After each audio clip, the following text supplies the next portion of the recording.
Well, we're going to dive into our picks for this week, and I'll let you go first. I know that your first guy is 125 to 1, so right away you're getting the seal of approval with the odds, but I'm desperate to hear why. So this is a guy I've used before, and I love this guy. Everybody loves this guy because he's a man of many words and many opinions, and he just lives the life he wants to live. What I really like about this guy is he's playing really, really good golf. Finished 10th in his last outing. He's got a 45th and the 39th behind him. We have him ranked 13th in form, but he's got some heat on him. He's really got to perform the remainder of the year to really lock up his status for the following year. He's been out for so long. We know he's a player. We know what his flaws are. He's a little bit of a hothead, but in his older age, he's kind of calmed down. He struggles a little bit with total driving, but again, with a short course this week, I'm not too worried about it. He's one of the great chippers of all time on the PGA Tour. So if he does get out of place, he's going to be able to recover, sink a few putts. He's going to be right there, Diane. It's the one and the only PP, Pat Perez. Yeah, we know that wedge play is going to be so important this week, and putting is a shorter course, so it doesn't take, Pat's a medium range hitter. It's not going to take massive length to be able to get yourself in these positions to play accurate wedge shots into the greens. So this is a great pick, Jay. Great pick. We've seen some really good form from him lately, and 125 to 1, there's definitely some value. You mentioned the FedEx Cup. He's 111th in the FedEx Cup standings right now. 125 is the number, the golden number that you want to be in at the start to guarantee your card for next year. And he's still a little bit shaky. I don't think you're safe yet being at 111. So he has to have a couple of good weeks. He does, and I just like the way he's trending. I think he's a guy who's been out here for so long. He's not going to be fazed by the pressure. I think he'll actually enjoy the challenge of not just reversing his direction, being at 111, but actually jumping up. What would a win do for a guy like Pat Perez this week? It would mean a ton for a guy at his age and his career. I didn't call him old. I just said of age. But this just feels like an event Pat Perez could walk away with on Sunday, and people will be like, good for that dude. Okay, so your first pick is Pat Perez. You have one more, but I'm going to jump in with mine. And it is, I'm just going to give you his name right away because it was much to the delight of you guys on our pre-production call. Hank Lebioda. You sure about that? I am going with Hank because we've seen some really positive signs from him this year. He played great at the Valspar at Innisbrook. And what made me think about that, Elk told me that this course is way easier than Innisbrook, but Paul Casey's played well there. Sam Burns has played well there. They've both won there, and we have both of them in our top 10. So I was like, well, there could be a little correlation there. And Hank finished well at the Valspar this year.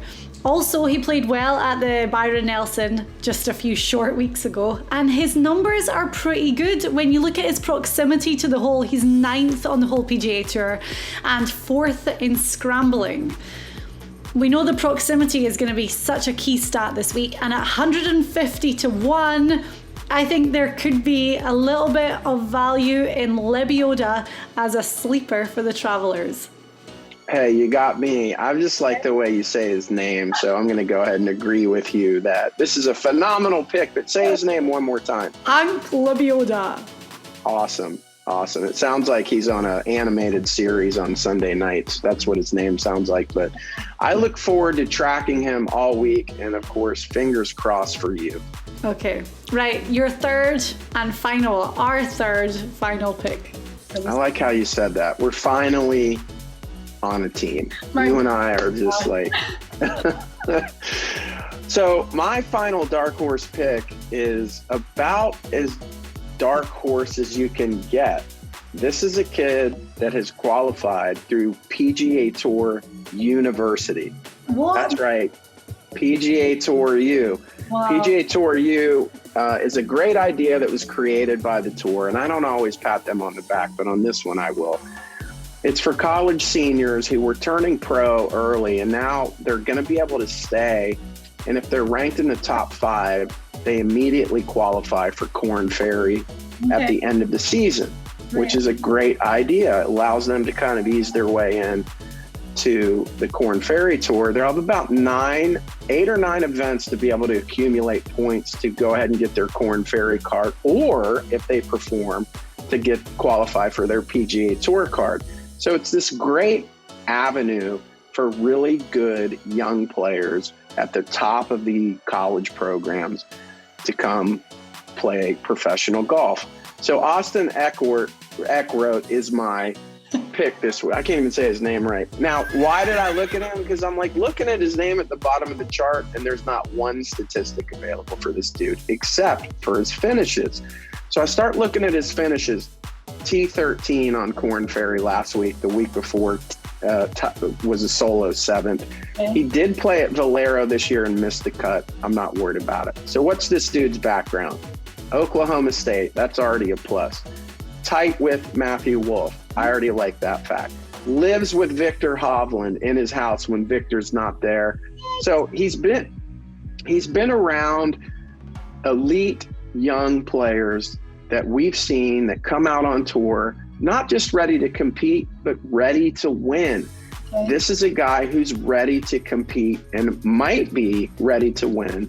And what a better place to do it under the radar on a course that's very scoreable against big names. Nobody's going to know who this kid is.